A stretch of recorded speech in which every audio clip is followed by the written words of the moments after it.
Olá pessoal, estamos aqui para mais um estudo da lição da Escola Sabatina. O terceiro sábado, o terceiro estudo, sacerdócio real.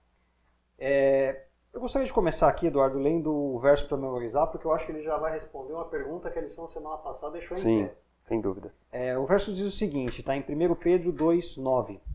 Vocês, porém, são geração eleita, sacerdócio real, nação santa, povo exclusivo de Deus, para anunciar as grandezas daquele que os chamou das trevas para a sua maravilhosa luz. Geração eleita, sacerdócio real, nação santa, povo exclusivo de Deus. A lição da semana passada dizia que uma dúvida que ficou em pé era para quem eram as cartas. As cartas são para todos aqueles que se encaixam nessas inscrições. Para mim, para você, para o seu vizinho, para o seu amigo de trabalho, qualquer pessoa, né? Inclusive judeus e gentios. Perfeito.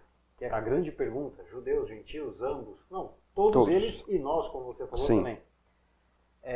Indo agora aqui para o início da lição propriamente dito, a gente tem uma questão aqui dos três nãos e do sim. Os três não são não a maldade, então nós devemos deixar de prejudicar o nosso próximo, não prejudicar o nosso próximo. Sim. Conselhos que Pedro, lembrando, disse que são deveres do viver, né, do dia a dia de um cristão. Perfeito. O não à falsidade, então não enganar o próximo. O não à inveja, então nós devemos desejar as coisas que os mais apossados em algum item têm. E aí entra aquela ideia de satisfazer com o que nós temos. Sim, né? claro. Ele até menciona em algum momento aqui um quarto não, que seria o não à fofoca. E esse não é complicado, né, difícil, que é não denegrir o nosso próximo. Que às vezes a gente faz assim, sem ter noção do que está fazendo, né? Percebeu? Tá falando de graça você já fez isso daí. E o sim. O sim seria o quê? O buscar o alimento espiritual, que é o quê? Esse alimento espiritual aqui, ó. A Bíblia, a palavra de Deus. De Deus, que traz pra gente o exemplo de Jesus. Perfeito. Então aí a primeira pergunta que eu queria te fazer. Dentro dessa ideia dos três nãos, do sim e também do não da fofoca, como é que eu consigo administrar esses conceitos com os conceitos que a gente recebe no nosso dia a dia, a influência que a gente recebe aí fora, de competitividade, de ganância, de acúmulo de riquezas, de pisar no próximo para então alcançar algo melhor. Isso que eu queria saber de você. Então, Fernando, eu sinto que não tem outro jeito senão através de muita oração e através do estudo da palavra de Deus mesmo. Eu acho que se não tiver isso na vida de um cristão, fica difícil lidar com essas situações. Porque realmente elas impregnam às vezes na gente, né? Então fica muito difícil de administrar. Então, estudo da palavra de Deus e através de muita oração. Então seria mais ou menos aquela ideia, tirando aí o texto do contexto, que João Batista disse, é importante que ele cresça e que eu diminua. Eu devo fazer isso com o nosso próximo. Eu devo colocar o nosso próximo, subir o nosso próximo e colocar-nos abaixo. Né? Essa seria talvez a ideia dos três nãos e do sim. Né? Seguindo a ideia aqui, a gente fala sobre pedra viva. E para entender a pedra viva, a gente tem que falar sobre a pedra angular. Eu não sou formado em engenharia, muito longe disso, não entendo muito da área, mas a pedra angular é o que eu acho que não é mais usada hoje. Ela era uma pedra que ficava nas quinas das construções e servia de fundação, como também de sustentação para as demais pedras. E a lição coloca para a gente que essa pedra angular é Jesus. E que os outros tijolos, as outras pedras que se encaixam e vão então dando a forma do ambiente, somos nós. E a lição coloca para a gente uma ideia que eu queria pensar aqui um pouquinho contigo, Eduardo. A fundação da igreja é Jesus e a igreja deve formar sacerdócio santo. Que é o quê? Nós somos os sacerdotes entre Deus e o povo. Nós devemos levar Deus às outras pessoas. Com sacrifícios espirituais. A palavra sacrifício e religião, igreja juntos, não fica legal. O que é sacrifício espiritual? Nada mais é do que você matar o seu próprio eu, negar o seu eu. E através disso você evangelizar. Não tem outro caminho se não for esse. É engraçado que essa é uma expressão que a gente usa bastante, né? Uma expressão igrejística, que eu gosto de brincar. Morte do eu. O que é a morte do eu? É nada mais do que eu colocar a vontade de Deus acima da minha própria vontade. Então essa seria a ideia do sacrifício espiritual. Esse é o sacrifício que deve ser feito. Esse é total. Em cima ainda desse dia aqui da lição, eu queria colocar para você uma outra pergunta, Eduardo. Para você, dentro dessa ideia de pedra angular, qual é a principal função de Jesus como essa pedra angular? E aí eu tenho algumas opções aqui para você pensar, ou talvez tenha uma outra. Fundação da igreja. Boa. A sustentação ou a manutenção da igreja. Ou é moldar as demais pedras, os demais tijolos que somos nós, os cristãos? Então, acho que as duas servem, mas eu acho que cabe legal ela moldar as pedras que somos nós, que é o povo de Deus, né? Então, eu acho que essa cabe legal para a gente poder usar, para a gente ter como referência até no nosso cotidiano, né? Que existe uma pedra angular e a gente não tem como a gente não ser moldado, não se moldar a essa pedra, que é o total fundamento do cristão, se moldar a essa pedra angular. A lição coloca também para a gente depois a questão da aliança, né? A aliança é um tratado, um acordo. A gente vê muito aqui na nossa cultura ocidental, principalmente os casados, os noivos, tem a aliança que é o atestado comprovante desse compromisso aí. Sim. Mas a aliança que é mostrada aqui, que Pedro reafirma para o povo, nada mais é do que a aliança que ocorreu entre Deus e o povo de Israel lá no Êxodo. Lá naquela época, a aliança de Deus com o povo era o seguinte: Deus multiplicaria o povo, abençoaria o povo, em troca o povo faria o que Deus pede. Perfeito. Seria obediente. Uhum.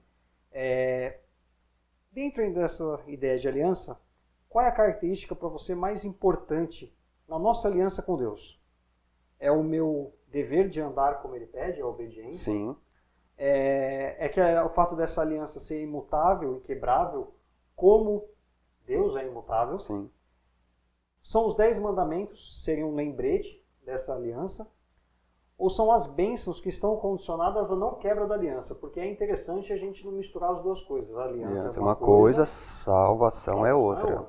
A aliança está ligada à missão. Perfeito. Então, para você, Eduardo, qual dessas 4 aí, ou nenhuma das 4, uma outra? Não, eu acho o seguinte, que aliança, quando eu penso em aliança, eu penso numa questão de contrato. O contrato que eu tenho com Deus e Deus comigo. É uma via de mão dupla. A diferença é que o contrato que Deus tem conosco ele é imutável. Às vezes a gente derrapa um pouquinho, aí eu já penso nas cláusulas, né? Aí a gente derrapa um pouquinho, aí Deus, com a sua misericórdia, ele vai naquelas cláusulas e fala assim: não, meu filho, é o seguinte, vamos fazer aqui, vamos tentar corrigir aqui, para a gente poder continuar nesse processo de santificação que é o que Deus propõe para a gente, né? Mas eu penso na questão do contrato, é uma relação de contrato que a gente tem com Deus. Legal. Seguindo a ideia aqui, é colocado para a gente sobre sacerdócio real. A ideia é o quê? De que Deus tira da escravidão primeiro e depois então ele pede amor e obediência. De que se nós ouvirmos a Deus, se nós guardarmos então a aliança, se nós somos obedientes, nós possamos ser então sacerdotes. Perfeito. E o que a lição coloca sobre sacerdócio? Os sacerdotes são a luz. Eles vêm trazer a luz para o mundo, eles vêm trazer o testemunho de Jesus para o mundo. Uhum. E é o nosso dever como cristão. Sim, sem dúvida. Em cima disso, Eduardo, em termos práticos, como nós podemos ser sacerdotes, como nós podemos ser luz para o mundo no nosso dia a dia? Me veio à mente o seguinte, em termos práticos, quando algumas pessoas trabalham e tem horário de almoço, e na hora do almoço sai com amigos que às vezes não congregam a mesma fé, enfim, é uma boa oportunidade para se falar, né? Aí a pessoa fala, pô, vai perder, isso tem a ver com sacrifício, né? Isso tem a ver com um pouco de sacrifício, então em vez de dormir um pouquinho na hora do almoço, não, aproveite esse momento para poder falar um pouquinho da palavra de Deus. Uma ótima oportunidade. Hora do almoço é hora de socializar e não existe hora melhor para falar de Deus nessa hora de socialização. Acabei de perder minha meia horinha de sono depois do almoço. Eduardo, encerrando aqui a lição, ainda dentro dessa ideia de mundo, de pregação, de testemunho, do dever do cristão de pregar. Sim. E daquela frase que ficou famosa, né? Com grande poder vem grande responsabilidade. Eu gostaria de colocar aqui 2 pensamentos que parecem diferentes e eu gostaria que você, se possível, explicasse pra gente. O verso diz pra gente que nós somos nação santa. A gente estudou isso bastante no trimestre passado, de que santo é separado. Perfeito. Separado do quê? Separado do mundo. Nós devemos estar alheios ao mundo. Só que aí essa lição dessa semana vem explicar pra gente que ao mesmo tempo nós somos sacerdotes redimidos por Deus. E que esse sacerdote faz a mediação entre Deus e o mundo. Ele leva Deus para o mundo.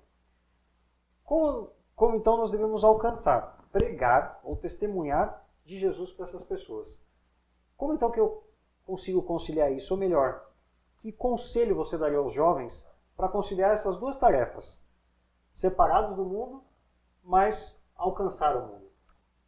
Então, eu gostaria de aproveitar essa oportunidade de voltar na lição de domingo. A lição de domingo é bem clara quando ela diz o seguinte: livrarem da maldade, engano, hipocrisia, inveja e toda espécie de maledicência. É muito difícil lidar com essas questões quando a gente está num meio que não é cristão. Mas é uma boa oportunidade a gente mostrar o Evangelho e muito mais ser Cristo vivo quando a gente trabalha essas questões com as pessoas. Então é uma boa oportunidade. Seria aquela ideia que Paulo fala, né? Estamos no mundo, mas não somos do mundo. Perfeito. Acho que seria essa ideia, como conseguir conciliar essas duas coisas. Não é fácil, né? Bom, pessoal, encerramos aqui a terceira lição. Semana que vem nós vamos estudar a quarta lição, Relações Sociais. Continuem nos acompanhando, curtam, compartilhem, falem para os amigos a respeito desse estudo para a lição e, principalmente, estudem a lição. Tchau. Até a próxima.